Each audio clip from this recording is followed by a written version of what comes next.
lanjutan dari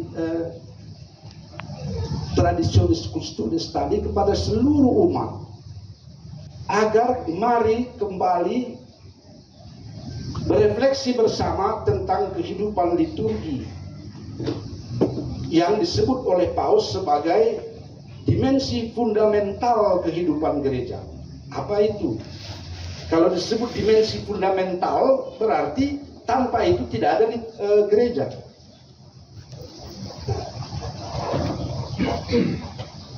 Maka Paus mengajak, mari hargai lagi warisan yang kita miliki ini. Ya, renungkan lagi lebih jauh. Nah, saudara-saudari, tidak terlalu panjang dokumen ini sebenarnya. 65 paragraf, namun bagi saya sekurang-kurangnya bukan cukup gampang untuk dipahami. Ya.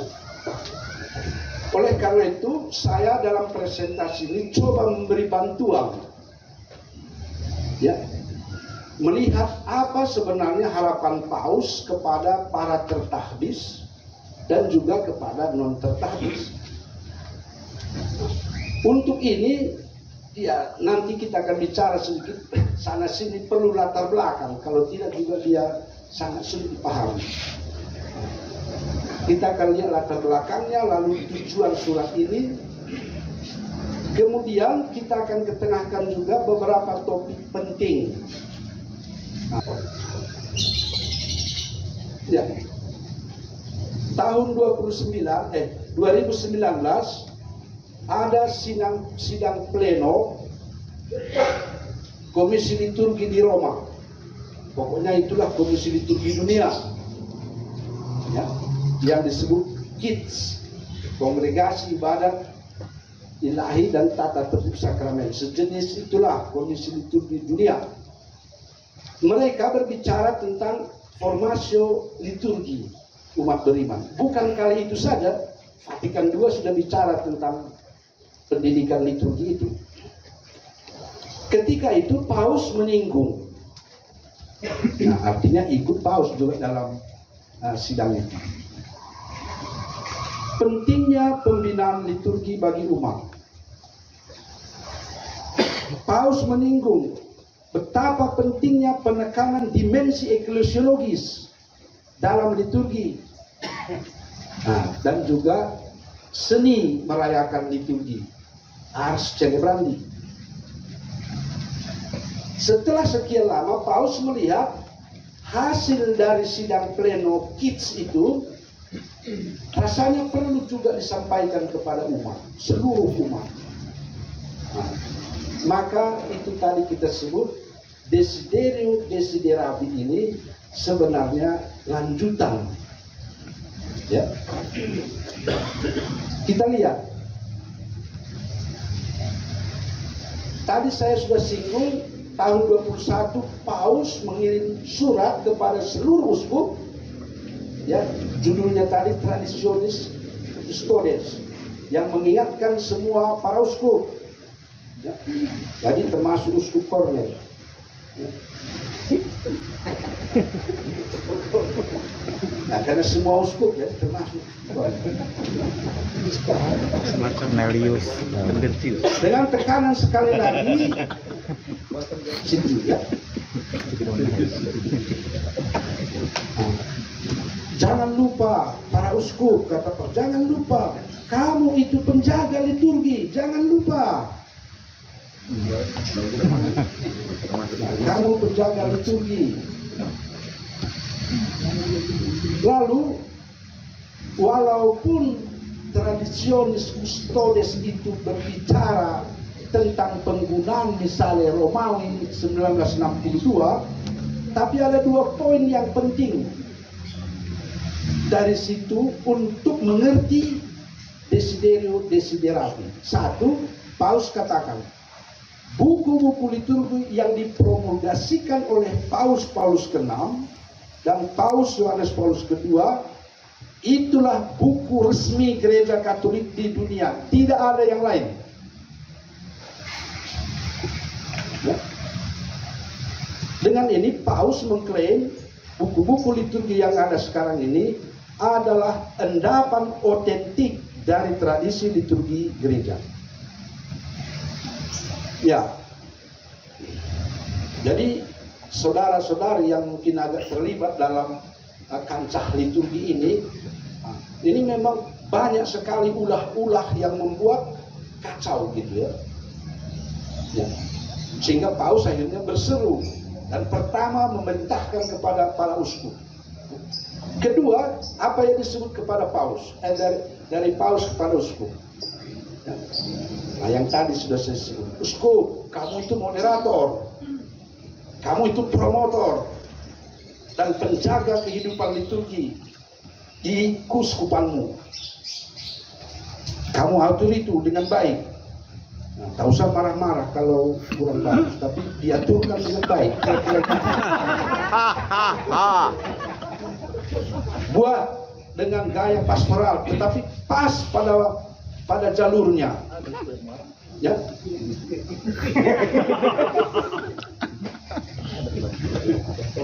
Ya. Lalu saudara-saudara bacalah nanti kalau bisa itu buku itu ada pada tangan paroki raya ya. Tanah Jawa. Milik Tanah Jawa. Ya, Paus kita ini iritasi dengan ketidakmauan sejumlah orang menggunakan buku misa yang baru. Ya.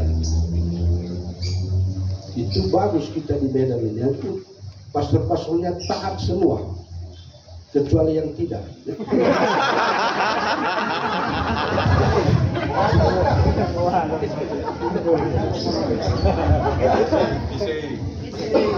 Paus meminta agar liturgi itu dirayakan, dijaga dengan baik, santun. Waspadai keanehan-keanehan katanya, sebab keanehan itu gampang merubah menjadi penyalahgunaan. Nah, yang berikut ini yang sangat penting sebenarnya. Jadi ini bukan kuasa, jangan salah kita mengerti nanti. Itulah tujuan dari Paus. Dan ini saja kita bawa, saya rasa sudah cukup. Ya. Liturgi itu menjaga kesatuan gereja, itu cukup. Walaupun saya harus lanjutkan, tetapi itulah menjaga kesatuan gereja. Jadi dikatakan oleh Paus tidak ada yang lain.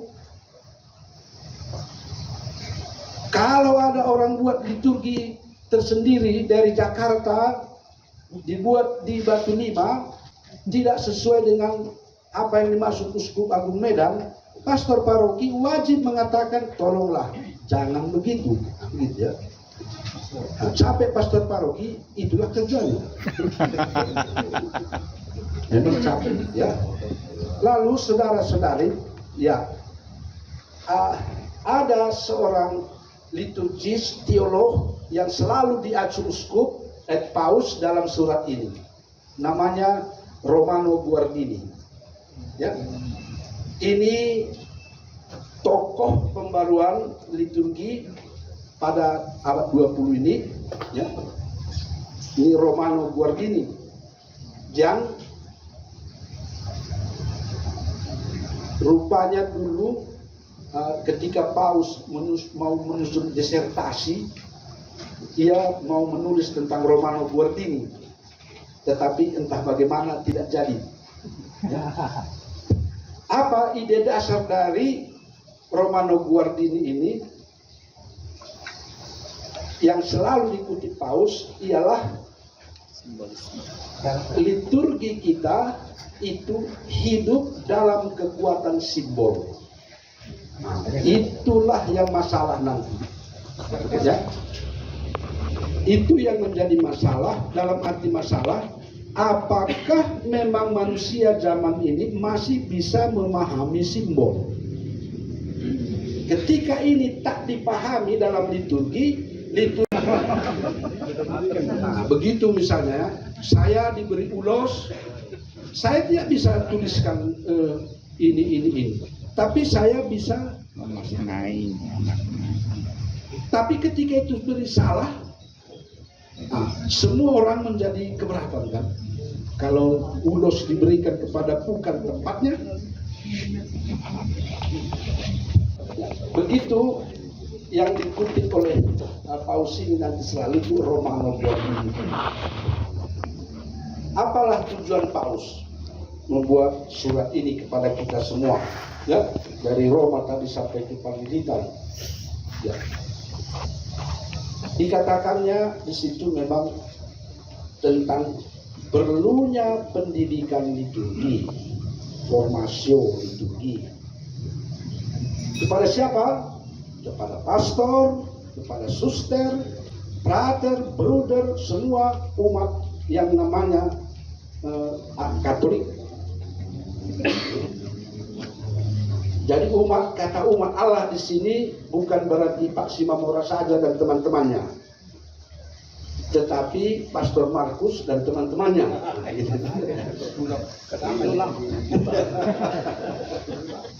Begitulah. Jadi sebegitu, maka ini berguna bagi semua umat. Ya. Lalu kita lihat di sini agak khusus dari pemimpin gereja, ini bukan sebuah instruksi. Jadi dalam arti tertentu juga bukan sebuah dokumen liturgi. Tidak ada di situ arahan begini. Melainkan Paus ini memberi suatu permenungan mendalam, memang nanti berdasarkan kitab suci dan seterusnya. Lalu ia memberikan banyak motivasi. Dan kata berikut penting, bagaimana memahami keindahan dan kebenaran liturgi.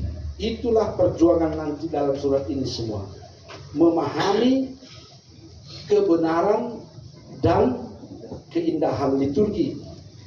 Dan setelah itu, mari mengobarkan kekaguman ulang. Nah, ini kata yang dipakai Paus, mengobarkan kekaguman ulang. Jadi kalau itu dipakai, kita bisa dikatakan nampaknya memang sudah banyak yang tak kagum terhadap liturgi ini, tidak mendatangkan wonderful, gitu ya. Atau yang sering kami bahasakan misalnya, bagaimana agar liturgi itu dialami macam ya tremendum, apa namanya, pokoknya kagum gitulah. Tremendum et fascinosum, bukan kagum seribu dolar.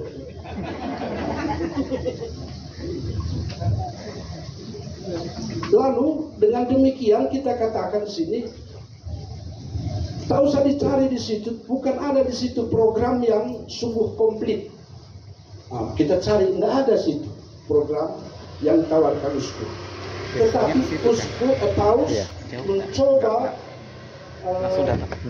menggerakkan kita, menstimulasi kita untuk merenung, mempercakapkan liturgi secara lebih baik lagi. Ya.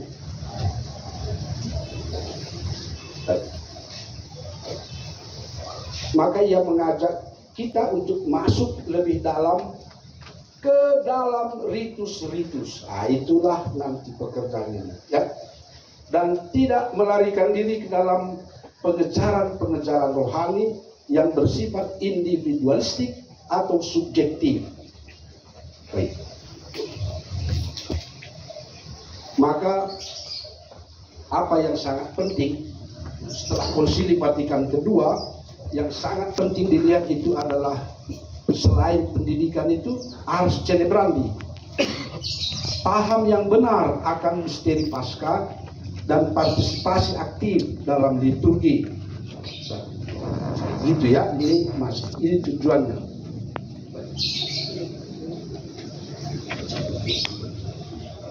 Kemarin dulu di jalan Bali saya sudah katakan misalnya bagaimana gereja Indonesia salah mengerti partisipasi aktif dalam liturgi. Sejak tahun 1979 sampai 2005 umat ikut mengucapkan doa syukur agung. Itulah salah paham gereja Indonesia akan partisipasi aktif. Ya, ketika 2005 ini diperbarui, bukan main badaknya keluh kesah, begitulah ya. Ya, sampai ada yang berkelahi, mungkin karena itu juga ada yang tak cakapan juga, pastor juga. Baik, sampai sini apakah cukup terang suara saya? Ingat bersama, ini pokok-pokok dan ini nanti penting sekali dia sebut terus. Kristus itu hadir dalam liturgi. Ini yang dulu harus kita yakin dulu, pegang gitu ya. Kristus hadir dalam liturgi. Caranya gimana? Melalui bacaan. Maka segera kita langsung lihat apakah pembacaan kita di gereja kita itu membuat orang memang menghayati Kristus hadir gitu ya. Itu nanti bagian dari ars cerebralnya. Lalu ia hadir melalui kitab suci itu, juga melalui jemaat yang berkumpul. Dalam zaman yang serba modern cepat sekarang ini, banyak diskusi dan liturgi selalu kena diskusi itu.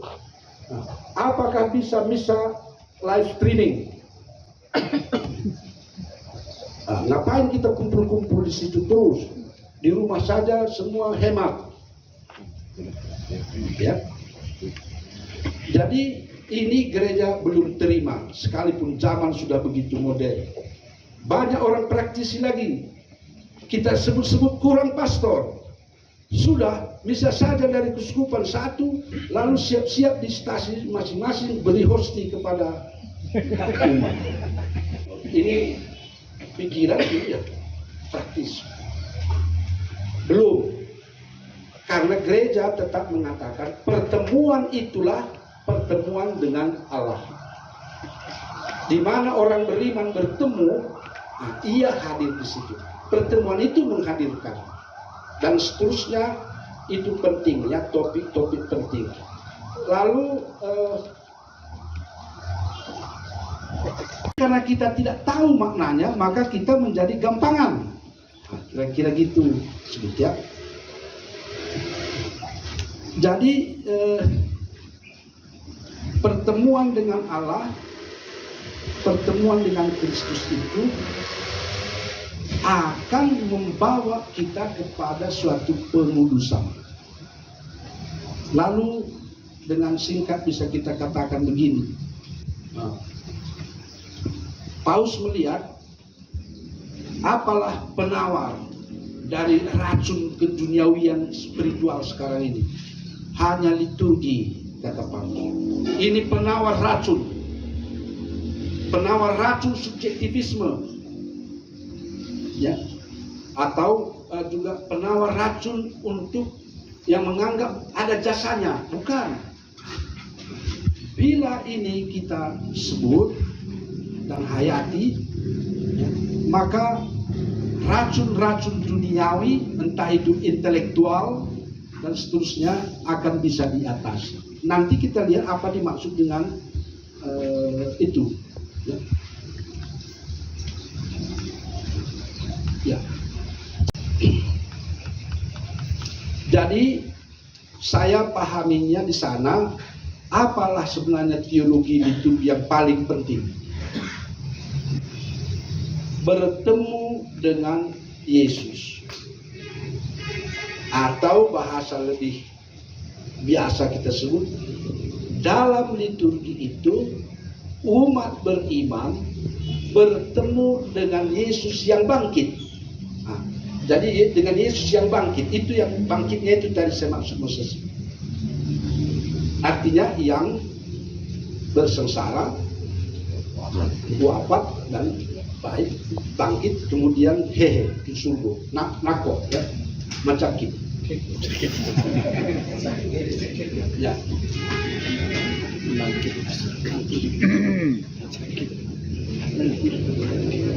Tari persembahan yang setengah jam.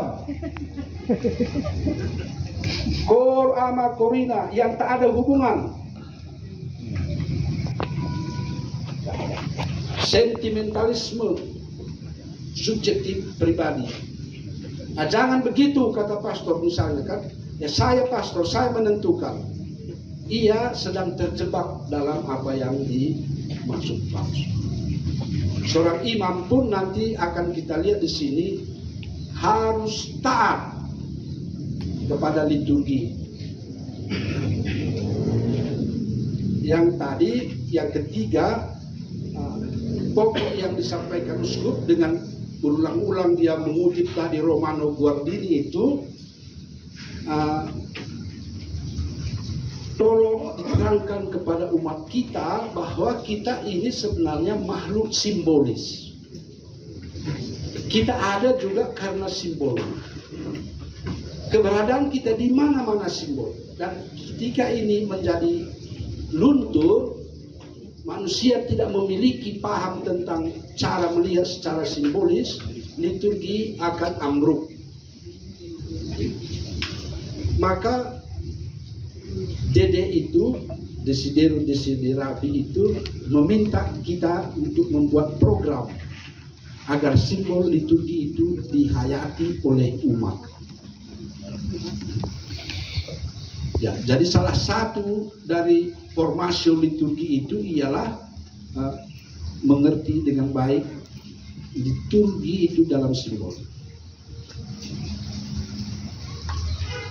Pokok yang berikut, yang keempat yang dapat saya tangkap dari situ ialah perihal tadi pentingnya formasi liturgi. Dan kata pertama yang saya tulis ini, itulah intinya. Ini adalah kita pegang-pegang juga sudah lumayan ya. Liturgi membentuk kita. Ini kata yang menjadi liturgi membentuk kita. Liturgi membentuk kita. Liturgi membentuk kita. Cukup ini aja sudah luar biasa. Jangan kamu bentuk liturgi itu. Biarkan diri kita dibentuk oleh liturgi. Hening katanya, heninglah. Jangan balap. Tertulis di situ kan hening. Pastor langsung balap saja. Saya, kata Paus. Intelektual itu dua.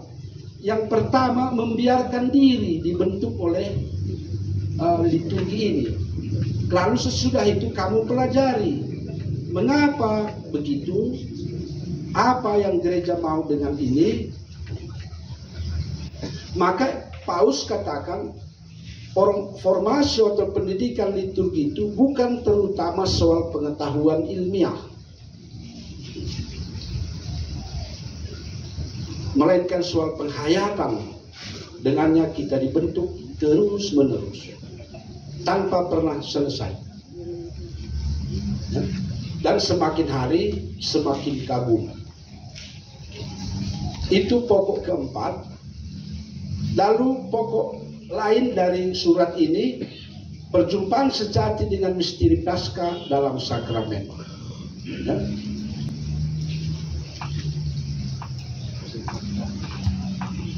Ya. Dalam setiap sakramen, orang bertemu atau umat beriman itu bertemu dengan Kristus. Jadi di situ ada perjumpaan sejati. Imam membaptis, di situ ada pertemuan sejati yang direpresentasi oleh imam itu. Maka bagaimana bisa mungkin umat bertemu dengan Kristus kalau imam marah-marah? Tidak mungkin. Jadi bagaimana para imam itu membuat agar memang umat ini melalui saya bertemu dengan ya, maka lihatlah, itulah selalu kita sebut dalam liturgi itu kan. Dalam liturgi itu peran pastor itu menjadi dua sekaligus kan. Ia penyampai doa umat kepada Allah satu. Ia penyampai kasih Allah kepada umat. Itu terjadi dalam liturgi. Kasih Allah yang luar biasa itu disampaikan oleh imam kepada umat. Oleh karena itu kita pun para imam mesti tahu kapan dalam liturgi itu doa saya sekarang bertindak sebagai memperpanjang Kristus. Pastor Joseph tahu itu di mana? Misalnya waktu misa itu sekarang saya bertindak, sebenarnya saya diutus Allah sekarang memberi kasih. Tahu itu misalnya kapan gitu ya? Ayo kapan? Kalau tidak tahu memang bahaya.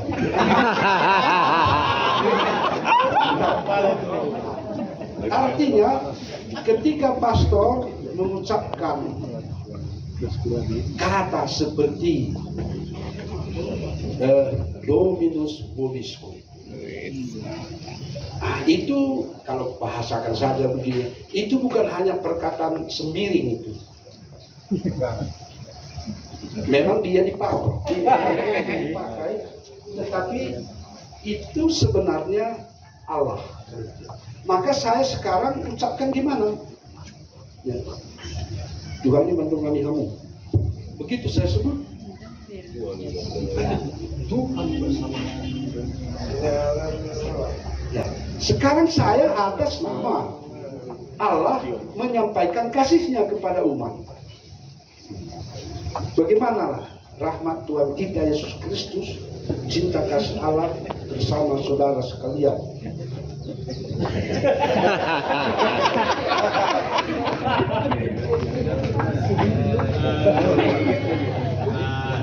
Iya kan?